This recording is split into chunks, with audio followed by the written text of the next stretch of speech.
तो हम लोग फोर्थ चैप्टर स्टार्ट किए थे और उस चैप्टर में हम लोगों ने दो टॉपिक कवर कर चुका था। पहला टॉपिक था फोर्स और दूसरा था वेक्टर टॉपिक फोर्स। आज हम एक नया और बहुत ही इंटरेस्टिंग टॉपिक के साथ आए बच्चों। आज आप लोगों को बहुत मजा आएगा, इसलिए आप लोग अच्छे से मेरे साथ बने रहें। आज का जो टॉपिक है वो है टाइप्स ऑफ फोर्स। अब इस फोर्स को हम लोग पहले दो टाइप में डिवाइड किए हैं। पहला है कांटेक्ट और दूसरा जो टाइप है वो नॉन कांटेक्ट फोर्स। पहला क्या है बच्चों? कांटेक्ट फोर्स और दूसरा है नॉन कांटेक्ट फोर्स। तो ये नाम से ही क्लियर है, यानी फोर्स जहां पे दो इंटरैक्टिंग बॉडीज के बीच डायरेक्ट कांटेक्ट हो, यानी एक बॉडी दूसरे को टच कर रहा है, ऐसा जितने भी फोर्स होंगे वो सारे फोर्स को हम लोग कांटेक्ट फोर्स बोलेंगे। लेकिन कुछ केस में ऐसा है दो बॉडी आपस में फिजिकली कांटेक्ट नहीं रहते हैं लेकिन फोर्स उसमें फिर भी अप्लाई होता है। एग्जांपल के लिए एक मैग्नेट को दूसरे मैग्नेट के पास रखते हैं, दोनों में फिजिकल कांटेक्ट नहीं भी होता है तो पहले वाले मैग्नेट का फोर्स बच्चों दूसरे में हमको आसानी से दिखता है, तो वहां कोई फिजिकल कांटेक्ट नहीं है लेकिन फोर्स अप्लाई हो रहा है। तो इस बेसिस पे हम लोग फोर्स को दो टाइप में बांट दिए। पहला जो टाइप किए वो कांटेक्ट फोर्स और दूसरा नॉन कांटेक्ट फोर्स। तो हम बता चुके हैं कि जहां पे फिजिकल कांटेक्ट हो बॉडीज के बीच, the force that will only act when there is physical contact between two bodies. अगर ये चौक है इसको हमको ढकेलना, फोर्स लगाना पड़ेगा टच करके, बिना टच करके फोर्स इफेक्ट में नहीं आएगा। वही डिफिनेशन लिखा हुआ है यहाँ पे, force that act only when there is physical contact, when there is physical contact between two interacting bodies, जब दोनों बॉडीज के बीच फिजिकल कांटेक्ट हो तो ऐसे फोर्स को हम लोग बोलेंगे कांटेक्ट फोर्स। इस कांटेक्ट फोर्स में हम लोग दो फोर्स को पढ़ने वाले अपनी क्लास में बच्चों। पहला जो फोर्स पढ़ेंगे वो हम लोग पढ़ेंगे फ्रिक्शनल फोर्स और दूसरा जो हम लोग पढ़ेंगे वो पढ़ेंगे मस्कुलर फोर्स। अब दूसरे साइड में हमारे पास जो दूसरा टाइप का फोर्स आ रहा है वो क्या है? नॉन कांटेक्ट, यानी कांटेक्ट का उल्टा, जहां पे कोई फिजिकल कांटेक्ट दो बॉडीज के बीच नहीं हो रहा है। वे लिखा गया force that act when without physical contact, जब दो इंटरैक्टिंग बॉडीज के बीच कोई फिजिकल कांटेक्ट नहीं है तो ऐसे फोर्स को हम लोग बोलेंगे नॉन कांटेक्ट फोर्स। इस नॉन कांटेक्ट फोर्स में हम लोग तीन इंपॉर्टेंट फोर्स के बारे में पढ़ने वाले हैं। पहला जो फोर्स है वो है फ्रिक्शनल फोर्स, दूसरा फोर्स हम लोग पढ़ेंगे वो पढ़ेंगे इलेक्ट्रोस्टैटिक फोर्स और तीसरा जो हम लोग पढ़ेंगे वो पढ़ेंगे मैग्नेटिक फोर्स। तो अभी हम लोग आगे कुछ देर में इन सारे फोर्स को एक बाय एक क्या तरह हम डिफाइन करके फिर उसको अच्छे से समझेंगे, इसलिए इसको पहले अच्छे से कॉपी कर ले बच्चों, फिर हम एक एक फोर्स को अच्छे से डिफाइन करेंगे।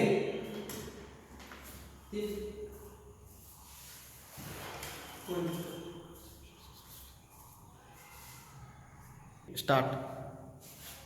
Gravitational force. ग्रेविटेशनल फोर्स का मतलब है कि इस यूनिवर्स में जितने भी ऑब्जेक्ट रखा हुआ है, एक ऑब्जेक्ट दूसरे ऑब्जेक्ट को पुल करता है। अगर ये चौक और ये चौक है, ये दोनों चौक एक दूसरे पे क्या लगा रहा है? पुलिंग फोर्स लगा रहा है, यानी ये फोर्स हमेशा एक दूसरे को अट्रैक्ट करता है। यूनिवर्स में इस फोर्स को हम लोग बोलेंगे ग्रेविटेशनल फोर्स, यानी जो फोर्स बॉडी के मास के कारण जाता है। यानी जब इस यूनिवर्स में हम लोग दो मास को रख देते हैं तो दोनों मास एक दूसरे पे फोर्स लगाता है। कैसा फोर्स? Pulling force. इसको हम लोग क्या बोलेंगे? Gravitational force. उसी का डेफिनेशन हम लोग लिख दिए हैं, the force exerted by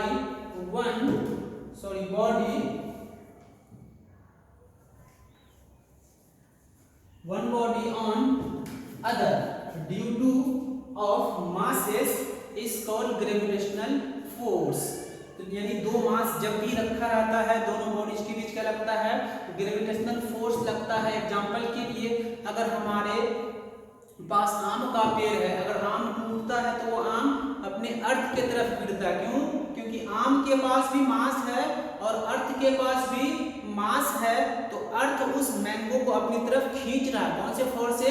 gravitational force से। अभी हम लोग बात करेंगे इसका कुछ और नाम है जहाँ पे अर्थ अगर ग्रेविटेशनल फोर्स लगाता है।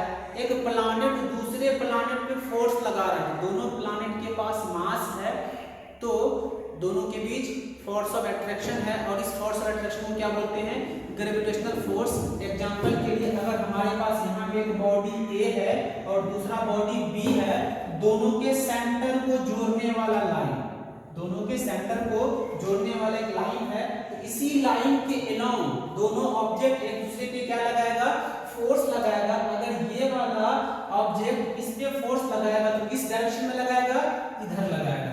यानी ये जो फोर्स लग रहा है ऑब्जेक्ट बी पे, ये क्या होगा? Force on b due to a. और सेम टाइम में ये वाला ऑब्जेक्ट बी जो ऑब्जेक्ट है इस पे अट्रैक्टिव फोर्स लगा है, किसके तरफ? बी के तरफ। इसका डायरेक्शन इधर होगा, force on a due to b. बस एक नोटेशन में हम लोग लिख दिए हैं, ये फोर्स हमेशा क्या होगा? पुलिंग फोर्स होगा। कैसा फोर्स है? हमेशा ये अट्रैक्टिव फोर्स होगा। यहाँ पे एक लाइन में लिख सकते हैं, it is a pulling force. क्या लिख सकते हैं? ग्रेविटेशनल फोर्स जो है वो pulling force, it is a pulling force.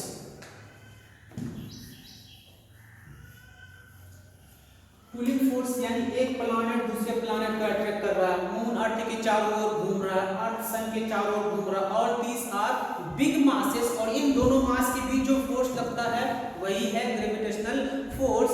अब दूसरी बात हम लोग कभी कभी सुनते हैं फोर्स ऑफ ग्रेविटी। क्या सुनते हैं? Force of gravity. तो फोर्स ऑफ ग्रेविटी ही ग्रेविटेशन का एक रूप है, लेकिन वहां पे एक छोटा सा चेंजिंग आता है। क्या चेंजिंग आता है?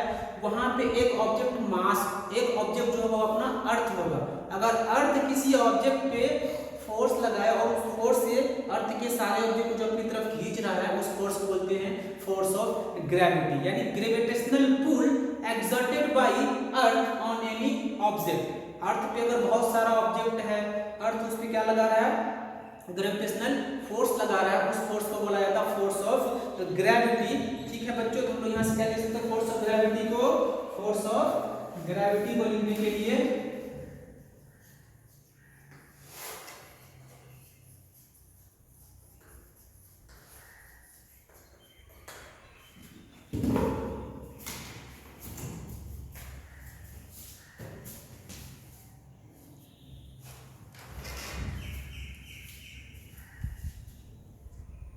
स्टार्ट। तो फोर्स ऑफ ग्रेविटी और ग्रेविटेशनल फोर्स में थोड़ा सा डिफरेंस। क्या डिफरेंस है? यहाँ पे ग्रेविटेशनल फोर्स लग रहा है, दोनों बॉडीज के बीच ग्रेविटेशनल फोर्स लग रहा है, लेकिन एक ऑब्जेक्ट बच्चों क्या आ गया यहाँ पे? अपना अर्थ आ गया। यानी जब भी ग्रेविटेशनल फोर्स अर्थ किसी पे एक्सर्ट करे, उस वाले ग्रेविटेशनल फोर्स को बोला जाता है फोर्स ऑफ ग्रेविटी। वही लिखा गया यहाँ पे, gravitational force exerted by the earth on all other object। जब किसी ऑब्जेक्ट पे ग्रेविटेशनल फोर्स कौन लगा रहा है? अर्थ लगा रहा है, तो इस केस में हम लोग इस फोर्स को बोलेंगे फोर्स ऑफ ग्रेविटी। अगर हमको कोई पूछे कि एक आम अर्थ की तरफ गिर रहा है तो अर्थ उस पर कौन सा फोर्स लगाया, तो क्या बोलेंगे? फोर्स ऑफ ग्रेविटी, क्योंकि अर्थ लगा रहा है। ठीक है, अब ये फोर्स किसके बराबर होता है? ये फोर्स किसके बराबर होता है? अगर मेरे पास यहाँ पे कोई एक मास है, वो मास का वैल्यू कितना है? m। अब ये अर्थ इसको क्या करेगा? अपनी तरफ अट्रैक्ट करता है। जो अट्रैक्ट करेगा वो फोर्स हमेशा डाउनवर्ड होगा, फोर्स ऑफ ग्रेविटी, जिसका वैल्यू होता है mass into g, m into g। इसको बोला जाता है, g को बोलते हैं ग्रेविटेशनल एक्सेलरेशन। ये g क्या है? g ग्रेविटेशनल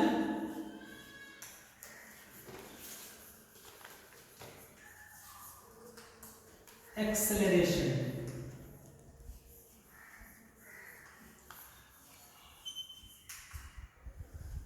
इस g को बच्चों हम लोग बोले ग्रेविटेशनल एक्सेलरेशन, जिसका वैल्यू हम लोग अगली क्लास में जाके पढ़ेंगे। लिख लो, ये जो g अभी एप्रोक्स में तुम लोग याद कर लो, इसका वैल्यू होता है g is equal to 10 metre per second square. इसको हम लोग को याद कर लेना, बस ज्यादा दिमाग इसमें नहीं लगाना है। हम लोग यहाँ से क्या सीखे, अगर कोई मास है अर्थ उसको अपनी तरफ खींच रहा है, कौन सा फोर्स से, फोर्स ऑफ ग्रेविटी, और उस फोर्स ऑफ ग्रेविटी को हम लोग बोलते हैं mgm, जहाँ पे क्या है, ये मास ऑफ द ऑब्जेक्ट है, यानी ऑब्जेक्ट का मास कितना है, मास ऑफ ऑब्जेक्ट, और ये g क्या है, ये g है ग्रेविटेशनल एक्सेलरेशन, जिसका वैल्यू होता है 10 मीटर पर सेकेंड स्क्वायर। यानी अगर हमारे पास कोई बॉडी 10 kg का है, अगर कोई बॉडी 10 kg का है, तो अर्थ की तरफ जो गिरेगा कितने फोर्स से गिरेगा, मास है 10 kg, मल्टीप्लाई किससे करना है, 10 से, तो हो जाएगा 100 न्यूटन, क्योंकि फोर्स का यूनिट होता है न्यूटन बच्चों। तो यहाँ तक ये समझ में आ गया तुम लोग को, इसको अच्छे से कॉपी कर लो। फिर हम लोग अगला फोर्स जो पढ़ेंगे वो अपने पास कौन सा आएगा, वो आएगा इलेक्ट्रोस्टैटिक फोर्स, फिर आएगा मैग्नेटिक फोर्स। स्टार्ट। तो अगला जो फोर्स अपने पास है वो है इलेक्ट्रोस्टैटिक फोर्स।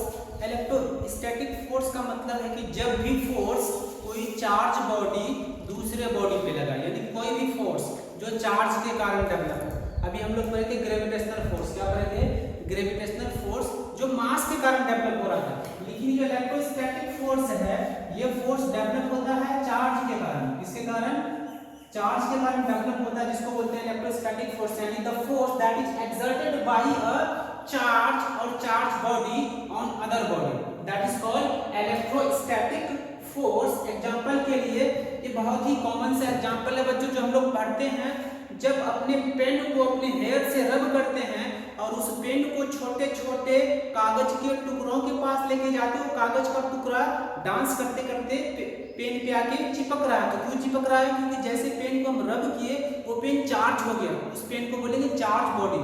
अब वो पेन क्या करेगा, दूसरे ऑब्जेक्ट पे फोर्स लगाएगा, तो वो पेपर इस इलेक्ट्रोस्टैटिक फोर्स के कारण उस पे आके चिपक जा रहा है। तो यहाँ से इलेक्ट्रोस्टैटिक फोर्स का डेफिनेशन हमारे पास बनता है, the force that is exerted by a charge body on other body. अभी जो इलेक्ट्रोस्टैटिक फोर्स होगा, ये फोर्स अट्रैक्टिव भी हो सकता है और रिपल्सिव भी हो सकता है। लेकिन हमारे पास जो पहला फोर्स पर हम लोग ग्रेविटेशनल फोर्स, वो फोर्स हमेशा क्या था, पुलिंग फोर्स था। लेकिन इसके केस में ऐसा नहीं है, चार्ज से जो फोर्स लग रहा है इलेक्ट्रोस्टैटिक फोर्स, ये अट्रैक्टिव भी हो सकता है और ये रिपल्सिव भी हो सकता है। ये फोर्स कैसा कैसा हो सकता है, अट्रैक्टिव भी हो सकता है और ये रिपल्सिव भी हो सकता है। ये डिपेंड करेगा उस बॉडी का नेचर कैसा है। अगर सेम चार्ज रहेगा दोनों बॉडी में, तो दोनों बॉडी अट्रैक्ट होगा, सॉरी रिपेल होगा। अगर दोनों बॉडी में अलग अलग चार्ज है, तो दोनों बॉडी क्या होगा, अट्रैक्ट होगा। एग्जांपल के लिए मान लीजिए बॉडी यहाँ पे हमारे पास कोई रड है और इस रड में मान लो पूरा पॉजिटिवली चार्ज है और दूसरा रड कैसा मेरा, ये भी पॉजिटिवली चार्ज। तो ये वाला बॉडी इधर भागेगा और ये बॉडी इधर भागेगा, दोनों के बीच क्या हो रहा है, रिपल्सन हो रहा है। दूसरा एग्जांपल लेते, मान लो हमारा एक छोटा सा बॉल है, छोटा सा बॉल है, ये वाला बॉल पूरा पॉजिटिवली चार्ज और ये वाला बॉल पूरा नेगेटिवली चार्ज है। ये इधर आएगा और ये इधर आएगा, दोनों के बीच फोर्स लग रहा है। कौन सा फोर्स, चार्ज के कारण लग रहा है। ये फोर्स हो जाएगा इलेक्ट्रोस्टैटिक फोर्स। इलेक्ट्रोस्टैटिक फोर्स में क्या सीखे, the force that is exerted by a charge body on other body, this force can be attractive और रिपल्सिव। इसका नेचर अट्रैक्टिव भी हो सकता है और रिपल्सिव भी हो सकता है, ज्यादा इतना इंपॉर्टेंट नहीं है, आगे इसके बारे में बहुत पढ़ना। अगला फोर्स हमारे पास आता है वो मैग्नेटिक फोर्स। ये सिंपल सा नाम से क्लियर है कि जब एक मैग्नेट को दूसरे मैग्नेट के पास रखते हैं, वो मैग्नेट दूसरे मैग्नेट पे फोर्स लगाता है, यानी the force that is exerted by a magnet that is known as magnetic force. अगर एक मैग्नेट हमारे पास यहाँ है और एक मैग्नेट यहाँ है, अब हमको पता है कि मैग्नेट के पास दो पोल होता है, 6th क्लास में पढ़े होंगे। अगर ये नॉर्थ पोल है और ये साउथ पोल है, फिर ये नॉर्थ पोल है और ये साउथ पोल है, ये वाला साउथ और ये वाला नॉर्थ, दोनों अलग पोल है, तो दोनों बॉडी के बीच दोनों मैग्नेट एक दूसरे को अट्रैक्ट करते हैं। अगर हम लोग पोल को उल्टा कर दें, सिमिलर पोल्स को एक साथ रख दें, यहाँ पे मान लो ये साउथ पोल और दूसरा ही मैग्नेट का ये साउथ पोल, तो ये वाला मैग्नेट इधर भागेगा और ये वाला मैग्नेट इधर भागेगा। यानी मैग्नेटिक फोर्स भी दोनों तरह का हो सकता है, इट कैन बी अट्रैक्टिव और इट कैन बी रिपल्सिव। कौन डिसाइड करेगा, इसके फोर्स डिसाइड करेंगे। तो हम लोग यहाँ तक 3 फोर्स के बारे में पढ़ चुके। तीनों फोर्स कैसा था, ये तीनों नॉन कांटेक्ट फोर्स था, यहाँ पे बॉडी के बीच कांटेक्ट का कोई जरूरत नहीं था। और तीनों को अच्छे से पढ़ लेना। पहला फोर्स जो मास के कारण होता है, जो ग्रेविटेशनल फोर्स है। दूसरा फोर्स इलेक्ट्रोस्टैटिक फोर्स, पेन को रब करो, पेपर के पास लेके जाओ, पेपर अटैक होता है चार्ज के कारण। दूसरा फोर्स मैग्नेट के कारण, that is non magnetic force. तो आज की क्लास में बच्चों हम लोग इतना ही पढ़ेंगे। अगर आपको अच्छा लगा ये वीडियो, इसको लाइक करें और इस वीडियो को ज़्यादा से ज़्यादा शेयर करें, और इस चैनल को अगर अभी तक आपने सब्सक्राइब नहीं किया है इसको सब्सक्राइब करें।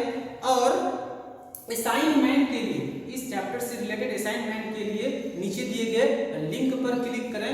अगर आपको कोई डाउट हो तो नीचे कमेंट सेक्शन में लिख के हमें बताएं। ओके, बाय बच्चों।